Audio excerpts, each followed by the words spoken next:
शिवानी साहब, मुझे तो ये लगता है ये जो रोज इलेक्शन कमीशन मीटिंग कर रहा था वो इन खतों का इंतजार फरमा रहे थे।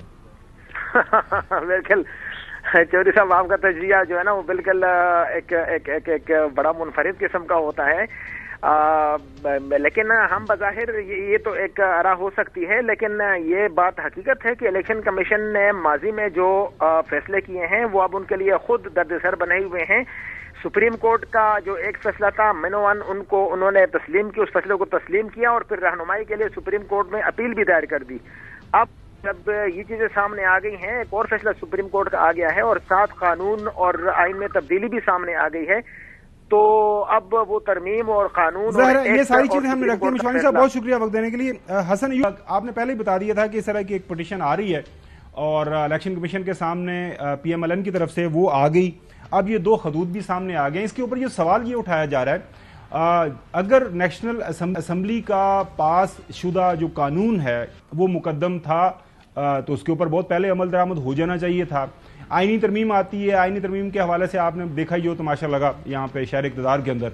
अब उसके बाद नंबर गेम, मौलाना साहब ने कल कह दिया कि जनाब अल्लाह हम पूरी तरह इस मसवदे को बिल्कुल रिजेक्ट करते हैं। अब शहर इक़्तिदार के अंदर ये बात गर्म है कि मखसूस नशिस्तें जो है वापस उसी स्टेटस पे चली जाएंगी जिसके ऊपर थी सुप्रीम कोर्ट के फैसले से पहले। मतलब यह है कि ये जो PTI को मिलने जा रही थी वो वापस PDM की जमातों को मिल जाएंगी। जी हसन, आपकी इंफॉर्मेशन क्या है? देखिए, इंफॉर्मेशन, पहली बात तो मैं थोड़ी सी तस्सीह करना चाहूंगा, मे भी आप शायद कहना कुछ चाह रहे थे तो आपसे वो थोड़ी सी होगी। ये कौमी असम्बली का पासशुदा कानून नहीं है, ये बेसिकली पाकिस्तान का इलेक्शन एक्ट 2017 है जो इस वक्त राइजुल वक्त कानून है खाबर साहब।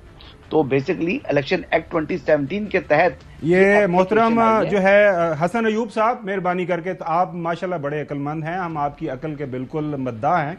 मैं कोई गलत बात नहीं करना चाह रहा था, मैं आपको ये बताना चाह रहा था कि फैसले के बाद जब सुप्रीम, जो जाहिर है कानून किसने पास करना है, नेशनल असेंबली ने पास करना है ना, सेनेट भी करता है सर। और सर यार नेशनल असेंबली से इनिशिएट हुआ, राइजुल वक्त प्रेसिडेंट उसको असेंट करते हैं यार, मतलब हम किस में जा रहे हैं? आपको जरा लेटर पढ़ के बता दें, लेटर पढ़ के बता दें। आपने पढ़ा है नेशनल असेंबली वो लेटर? पढ़ के बता दें जी, मैं आपकी पढ़े।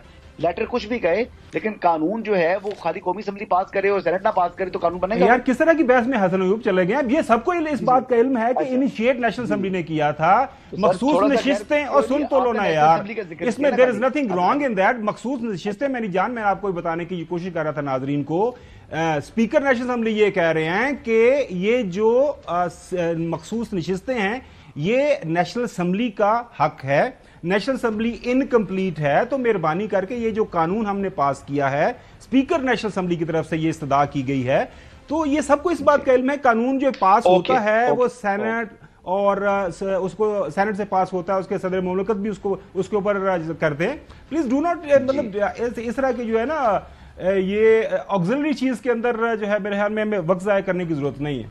जी प्लीज गो अहेड हसन साहब।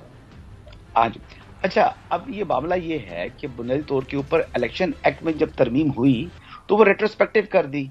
अब प्रॉब्लम ये है कि उसमें ये भी कहा गया कि जो ये तरमीम की जा रही है ये किसी भी अदालती फैसला इसको मुतासर नहीं कर सकेगा। अब ये आज का कानून है, ये बिल्कुल आज कर दिया, कानून है, बता दिया। अब जब ये राइट कानून है तो इलेक्शन कमीशन ने भी आइन और कानून के मुताबिक काम करना है, सुप्रीम कोर्ट के जजेस ने भी आइन और कानून के मुताबिक चलने का हलफ उठाया हुआ काम है। तो इसलिए फैसला इलेक्शन कमीशन का जो इजलास हो रहा है, अब उन्होंने इस पर गौर करना है, उनके लीगल डिपार्टमेंट ने भी गौर करना है और फिर एक इवेंचुअली उनको डिसाइड करना पड़ेगा। लेकिन वाकई थोड़ी मुश्किल बन चुकी है इलेक्शन कमीशन के लिए, लेकिन क्या कानून जो है वो सुपीरियर है या सुप्रीम कोर्ट का ऑर्डर? तो मेरे ख्याल के मुताबिक कानून जो है वो बालादस्त है और जो सुप्रीम कोर्ट का ऑर्डर है वो उससे नीचे आएगा। चलें, ये आपकी राय सामने आ गई। नकवी साहब, जाहिर है एक लड़ाई चल रही है, कन्फ्रंटेशन है इदारों के दरमियान, ये मेरे ख्याल में इसके ऊपर कोई दो राय नहीं है, इसी के ऊपर सारे का सारा कमेंट भी हो रहा है। इलेक्शन कमीशन ऑफ पाकिस्तान के सामने फैसला 12 जुलाई का है, उसके बाद 7 अगस्त को जो है पास होता है कानून, 8 अगस्त को सदर मुमलकत उसके ऊपर दस्तखत कर देते हैं।